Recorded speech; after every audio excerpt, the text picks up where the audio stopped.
In physics, a force is said to do work if, when acting on a body, there is a displacement of the point of application in the direction of the force. For example, when a ball is held above the ground and then dropped, the work done on the ball as it falls is equal to the weight of the ball multiplied by the distance to the ground. The term work was introduced in 1826 by the French mathematician Gaspard Gustave Coriolis. Weight lifted through a height, which is based on the use of early steam engines to lift buckets of water out of flooded ore mines. The SI unit of work is the Newton meter or joule. Units. The SI unit of work is the joule, which is defined as the work expended by a force of 1 Newton through a distance of 1 meter. The dimensionally equivalent Newton meter is sometimes used as the measuring unit for work, but this can be confused with the unit Newton meter, which is the measurement unit of torque. Usage of Nm is discouraged by the SI authority, since it can lead to confusion as to whether the quantity expressed in Newton meters is a torque measurement, or a measurement of energy. Non-SI units of work include the erg, the foot-pound, the foot-poundle, the kilowatt-hour, the liter-atmosphere, and the horsepower-hour. Due to work having the same physical dimension as heat, occasionally measurement units typically reserved for heat or energy content, such as therm, BTU and calorie, are utilized as a measuring unit.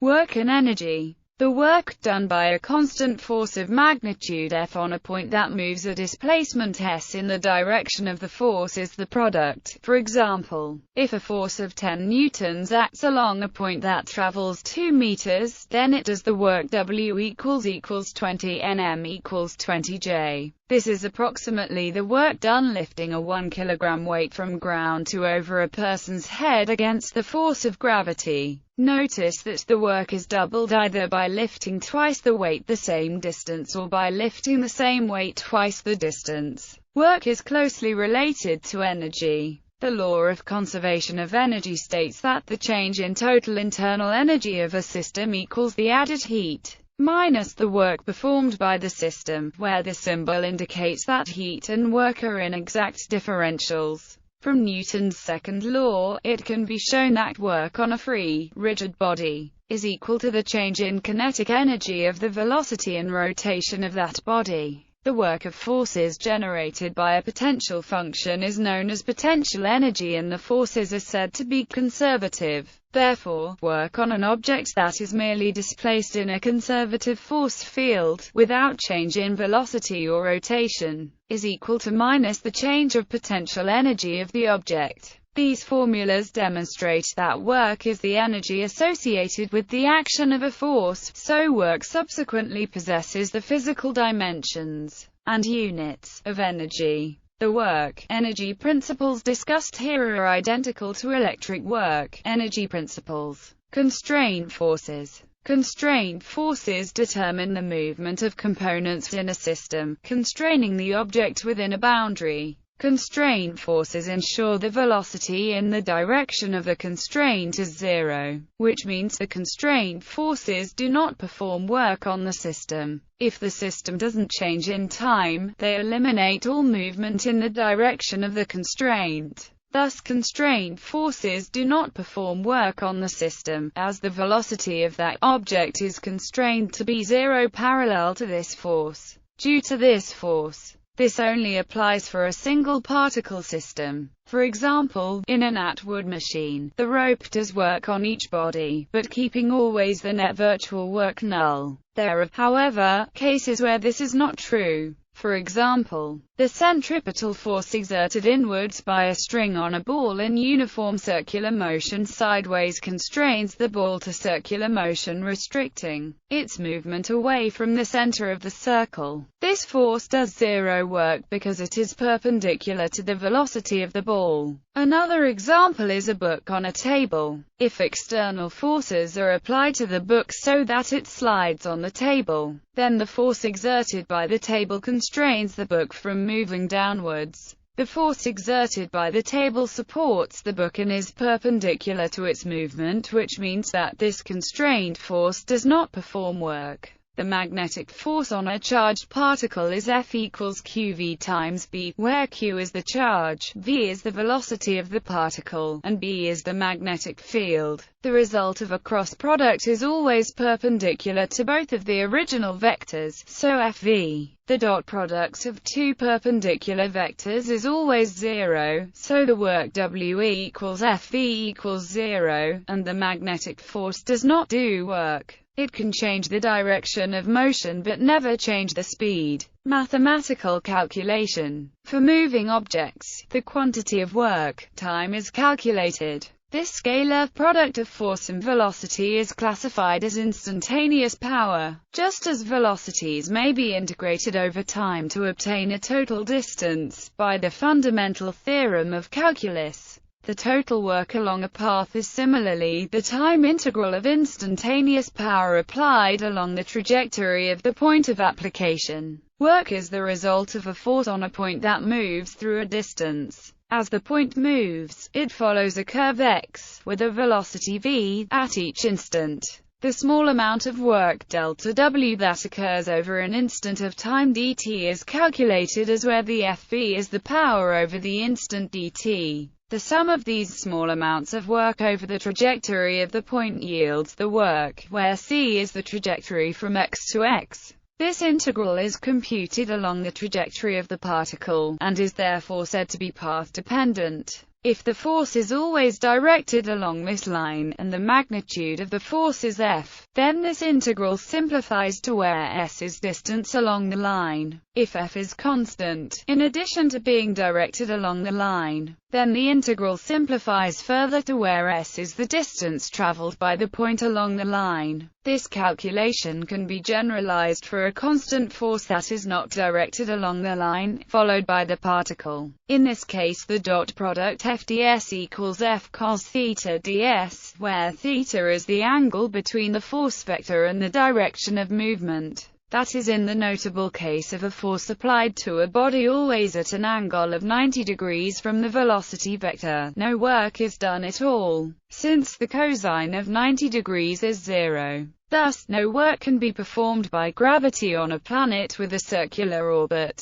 Also, no work is done on a body moving circularly at a constant speed while constrained by mechanical force, such as moving at constant speed in a frictionless ideal centrifuge. Work done by a variable force. Calculating the work as force times straight path segment would only apply in the most simple of circumstances. As noted above, if force is changing, or if the body is moving along a curved path, possibly rotating and not necessarily rigid, then only the path of the application point of the force is relevant for the work done, and only the component of the force parallel to the application point velocity is doing work. This component of force can be described by the scalar quantity called scalar tangential component, and then the most general definition of work can be formulated as follows. Work of a force is the line integral of its scalar tangential component along the path of its application point. If the force varies, we need to use calculus to find the work done. If the force is given by F, then the work done by the force along the x-axis from A to B is